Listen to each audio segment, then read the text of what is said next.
इंदौर से एक बेहद संवेदनशील और चौंकाने वाला मामला सामने आया है, जहां आरटीई कानून के तहत फ्री एडमिशन पाए 40 मासूम बच्चों का भविष्य सवालों के घेरे में आ गया है।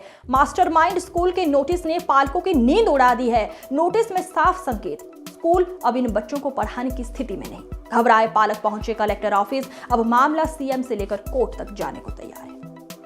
आरटीई कानून जिसका मकसद था हर बच्चे को शिक्षा का अधिकार, लेकिन इंदौर में यही अधिकार अब बच्चों के लिए सबसे बड़ा संकट बनता नजर आ रहा है। मास्टरमाइंड स्कूल द्वारा जारी नोटिस के बाद आरटीई के तहत दाखिला पाए 40 बच्चों के पालक सख्ते में हैं। पालकों का कहना है, जब दाखिला दिया गया, जब नाम सूची में आया, जब सिग्नेचर करवाए गए, तो अब अचानक पढ़ा नहीं सकते का नोटिस क्यों? क्या आरटीई सिर्फ कागजों तक सीमित है? क्या सिस्टम की लापरवाही की सजा मासूम बच्चों को मिल रही है?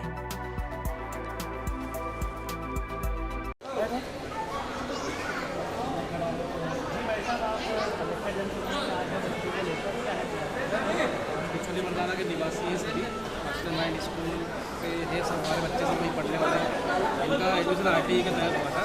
हम पिछले मंगलवार को जन सुनवाई में भी आए थे, तो हमें कलेक्टर महोदय या हमारे जो डीपीसी सर हैं कलेक्टर विभाग में, उनके द्वारा कमेटी बनाई गई है। उनसे मिले थे हम। उन्होंने कमेटी बनाई है 4 सदस्य, और जाँच का बोला, और जाँच करवा कर जो भी निर्णय होगा वो बताया जाएगा। पर हमें एक हफ्ता बीतने के बाद भी अभी कोई निर्णय नहीं आया है।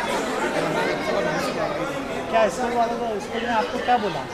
स्कूल वाले बोल रहे हैं कि स्कूल वाले अपनी एमपी बोर्ड की मान्यता सरेंडर कर रहे हैं। सीबीएसई की मान्यता उनके पास आ गई है, तो वो अब 1 अप्रैल से सीबीएसई में। क्या आरटी में वो आपके बच्चों को पढ़ाना चाह रहे हैं? अभी मना कर रहे हैं ना वो उन्होंने कोई लिखित तो नहीं दिया, पर वो अपने मुंह से बोल रहे हैं कि अगर शासन प्रशासन हमारे पास बच्चे डाइवर्ट करता है तो हम बच्चों को पढ़ाएंगे, हम पढ़ाने से मना नहीं करते, ऐसा बोलना उनका।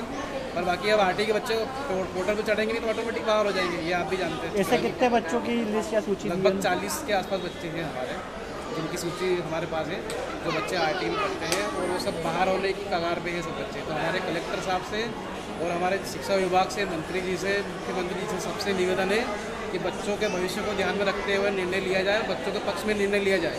स्कूल प्रबंधक का क्या है कि उनका तो अपने मुनाफे के लिए काम कर रहे हैं सभी, तो अपने बच्चों को, हमारे बच्चों के भविष्य को ध्यान में रखा अगर शिक्षा विभाग और कलेक्टर द्वारा इसका कोई कार्रवाई नहीं करेगी तो आगे आप क्या करेंगे? तो हम आगे भी कोर्ट में है, जैसे हम कोर्ट में मामला दर्ज करेंगे, शिक्षा हमारे मुख्यमंत्री जी से मिलेंगे, फिर आगे तो हमको जाना पड़ेगा। भविष्य में बच्चों के लिए तो लड़ना पड़ेगा। हम लड़ाई लड़ने के लिए तैयार है, हम पीछे हटने वाले नहीं हैं।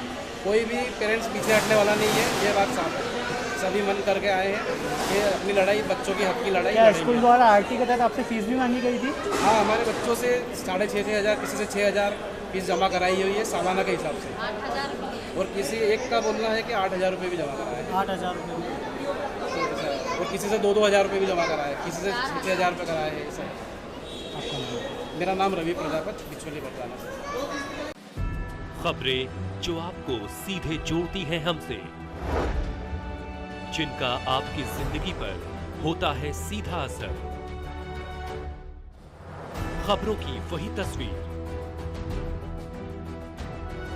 बिना बदले बिना डरे, जज्बा सच का लिए, सच दिखाते हैं।